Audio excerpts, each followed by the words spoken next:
Hello, good evening po sa Summer Spiders Athletes. And I am your Kuya Ethan. So, magbibigay lang ako ng some advice na based sa mga ginagawa ko sa training. So, pinakauna is yung disiplina na sa sarili. If you have discipline, mas maganda yun. Kasi hindi nagsayang yung oras mo. You need to be disciplined in what mga ba and what time, no? So, una, mag-disiplina ka sa sarili mo, no? And dapat yung mga kinakain mo is dapat nakaalay sa dapat mong kainin like fruits, mga gulay. Minsan kumakain ka ng karne or mga manok, no? For better health. Then pangalawa, sa coach. Dapat maging respectful ka sa coach mo. Because wala yung coach mo, wala rin magtutulong sa'yo, wala mag-help sa'yo mag-improve, mag-training, wala magbabantay sa'yo kung ano yung mga dapat mong gawin, no? Then, pangalawa is yung tamang paraan ng pagsasanay. And yung tamang paraan ng pagsasanay is ito naman yung mga nakaalam sa mga stretching. So, sa training, ano nga ba yung dapat mong inuuna? Pag sa training ka, dapat yung unahin mo is yung stretching. Dapat magandang i-stretch mo na maayos yung mga muscles mo, yung hands mo, yung legs mo, yung head mo, yung gano'n, and ganyan. Meron ang mga picture gano'n. So, you can see it in my Facebook and TikTok account. May mga stretching doon. So, yun yung mga dapat mong unang gawin sa training. Yun yung pagsasari sa sarili. Yung stretching, then yung pangalawa is yung jog. Kapag yung jogging ka, if you want to build an endurance, no? Kung gusto mong lumakas yung endurance mo, is you need to jog fast or ano ba tawag doon? Medium pace, no? Na jogging. Para yung endurance mo is mag-build. Huwag yung mabagal na takbo. Kasi minsan, yung mabagal na takbo, hindi siya too much effort, no? Hindi mo mag-build yung endurance mo pagka ganun. Then, sa workouts, if nag-iway yung push mo ng workout, dapat yung mga workout na yun is ginagawa mo talaga. Huwag mong i-skip, huwag mong dayakin, gawin mo kung ano siya sabi ng coach mo. If hindi mo na kaya, if masaya na yung mga muscles mo, no, pwede ka lumapit sa coach mo and then talk to your coach na, Coach, ako masakit ka yung kamay ko ng mga na. So, you and your coach can talk if ano pa yung dapat yung gawin. No? So, yun. Yun yung mga possible na kaya dapat mong gawin sa sarili, sa pagsasanay, sa tamang pagsasanay. Then, next is yung pahinga. Siyempre, if nagpapalakas ka, dapat nagpapahinga ka rin. And yun. Nagpapahinga ako every Sunday. Sunday kasi is wala kaming training. Nagpapahinga ako every Sunday. Maliban na lang meron kaming competition kapag Sunday. So, wala akong rest yun. Yung rest namin is Saturday kapag meron kaming laro ng Sunday. Then, yung training namin is Monday to Friday. Then, Saturday. Then, yung Sunday is yung pahinga. So, bakit nga ba kailangan din ng pahinga? No? Kailangan sa rin ng pahinga sa sarili natin dahil sa mga muscles natin. Kasi yung mga muscles is napapagod din yun. So, kapag damdam mo na napitigas yung muscle mo, ibig sabihin nun, pagod na papagod yung muscle mo, gamit na siya. So, you need to rest. Kailan mo siya uling i-rest yung paa mo, yung muscles mo, or yung mismong, sarili mo. No? Need mo siyang i-rest talaga. Para iwas din sa injury and some other thing na maka-apekto sa body mo. So, dapat nag-rest na. Kasi hindi mo talaga ng rest. Hindi naman tayo robot. So, dapat nag-rest tayo. Then, next naman is yung positive mindset. No? Being positive is a very good thing lalo sa atleta. Because, syempre, tayong atleta napapagod. No? Napapagod talaga tayo. Kasi tao lang naman tayo. So, yun. So, bakit ka ba din tayo maging positive? Even the situation is not like to be positive. So, for me, on my experience sa akin, meron time talaga na nag-negative yung mind ko na hindi ko ito kaya kasi yung mga laro ko is malakas no? Mas matanda sila, like ganun. Sa athlete talaga ganun, mas matanda yan, mas malakas yan. No, hindi siya ganun. Mag-training ka talaga na mag-training, wise training, hard training, no? And sama din ng magandang disiplina sa sarili. Kahit malakas yung kalaban mo, kaya mo siyang talunin. Yung kalaro mo, kaya mo talunin yung kalaro mo. Nasa mind mo talaga na, ay, kaya ko to. So, the positive is a very good thing as an athlete kasi yun yung pupush sa'yo na tawag siya sa'yo at sarili mo na, ay, kaya ko to. Yun yung gagawin ng katawan mo. Yun yung susundin ng katawan ng utak mo. Nakaya mo talaga siya. Yun. Normal naman minsan na maghinigayin tayo because yun naman talaga yung nasanay na talaga natin. Try to always be positive, no? Sa lahat ng bagay. Kahit nakita ng bagay pa yan, hindi positive is a good thing talaga. So yun. And iwasan natin yung pagiging stress and yung sobrang excited sa laro. No?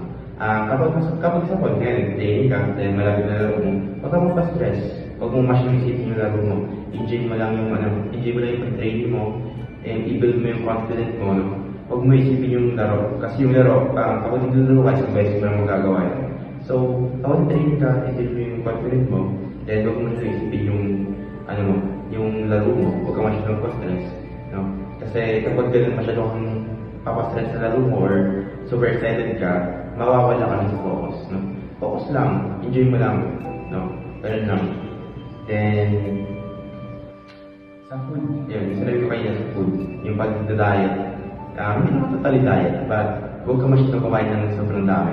Dapat yung sakto lang, yung dapat lang na kailangan ng katawan mo. No? Yun lang. Then,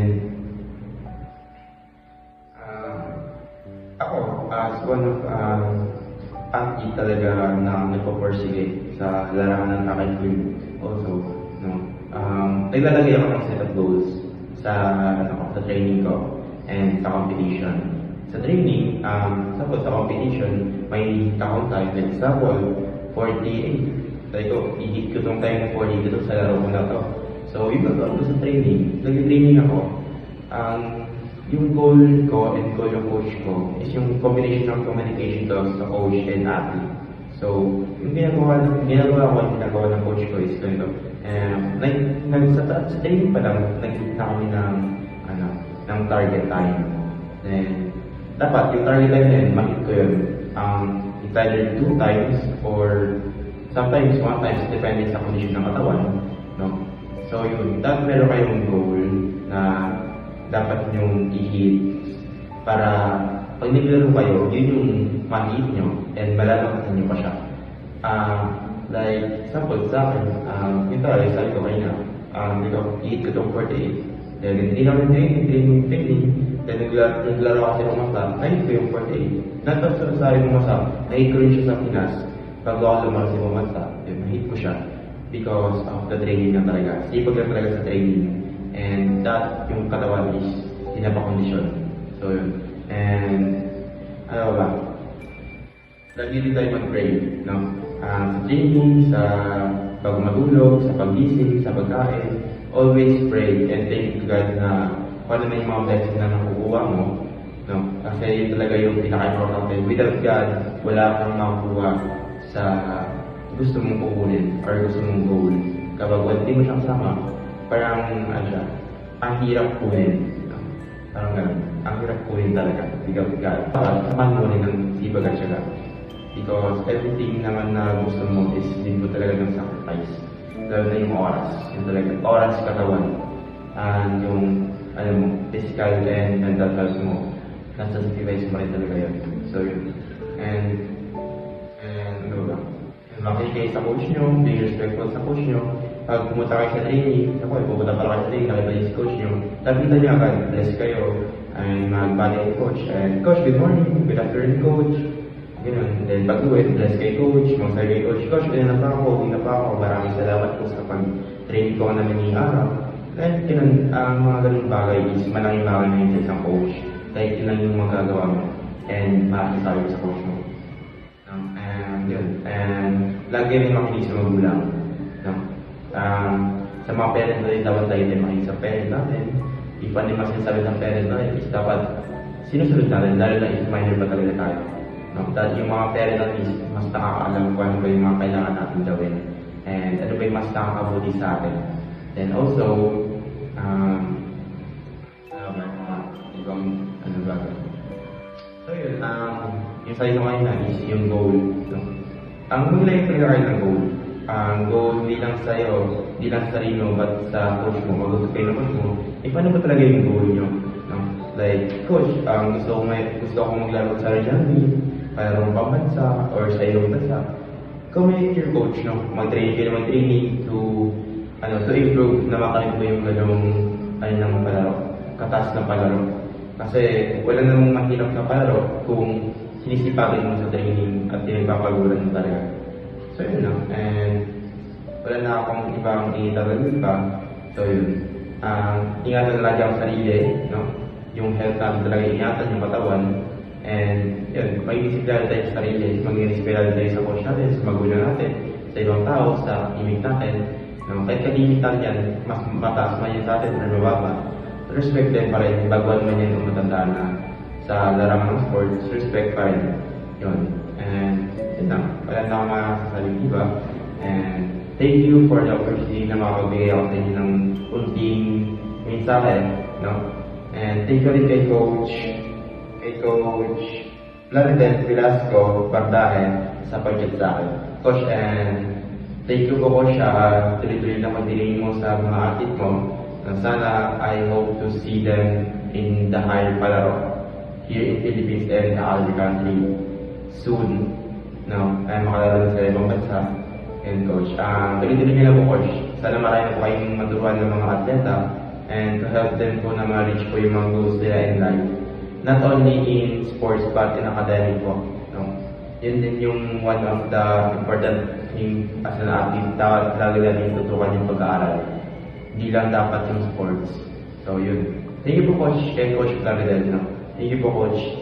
Thank you po sa opportunity na mabigay po ako ng insight sa mga atleta niyo po. And God bless po. Maraming salamat po and God bless. Salamat Kuya John Clinton!